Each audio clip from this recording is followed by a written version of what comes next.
और ये आपराधिक अराजक पार्टी लगातार सिर्फ दंगे फसाद करने में यकीन करती है। दिल्ली क्या पूरे देश के लोग इंतजार कर रहे हैं कि कब ये सबूत देंगे, कौन सा जहर था आखिर। और अब जब पकड़ी गई चोरी तो कह रहे हैं कि हमारे संघर्ष से हमने ऐसा कुछ कहा और संघर्ष किया कि हमारे चलते जो है अमोनिया लेवल कम हो गया।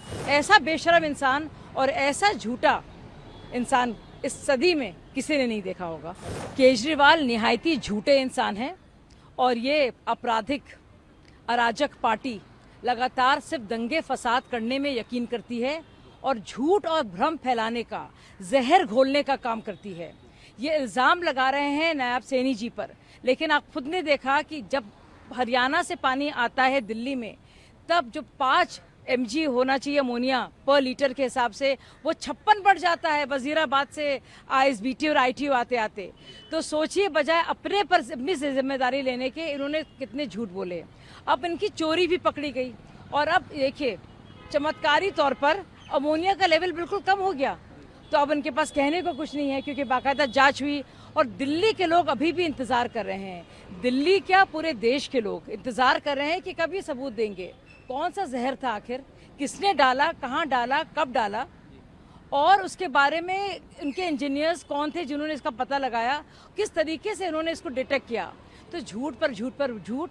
और अब जब पकड़ी गई चोरी तो कह रहे हैं कि हमारे संघर्ष से हमने ऐसा कुछ कहा और संघर्ष किया कि हमारे चलते जो है अमोनिया लेवल कम हो गया। मतलब किसको बेवकूफ़ बना रहे हैं Kejriwal ji? You can't fool all the people all the time. कुछ लोगों को तो आप बेवकूफ़ बना सकते हैं लंबे वक्त तक, या आप कम वक्त के लिए सब लोगों को बेवकूफ़ बना सकते हैं, लेकिन आप सब लोगों को हर एक वक्त के लिए, सदा के लिए बेवकूफ़ नहीं बना सकते। आतिशी जी के द्वारा कहा जा रहा है कि उन्होंने बड़े अनुरोध किए, बड़ी चिट्ठी लिखी, बड़े फ़ोन किए, लेकिन जब उसका भी सबूत मांगा जा रहा है कि आपके कौन से वो पत्र थे, कब आपने लिखा, कब अनुरोध किया आपने, कभी अमोनिया का आपने जिक्र किया, चुप हो जाती हैं। जब बात आती है सबूत की, जब बात आती है सब्सटैंशिएट करने की, जब बात आती है तथ्य की, जब बात आती है किसी हिसाब किताब की, चिट्ठी की या फिर फ़ोन कॉल्स की, आतिशी चुप हो जाती हैं। कितना झूठ बोलेगा इंसान, निर्लजता की ये हद है। ऐसा बेशरम इंसान और ऐसा झूठा इंसान इस सदी में किसी ने नहीं देखा होगा।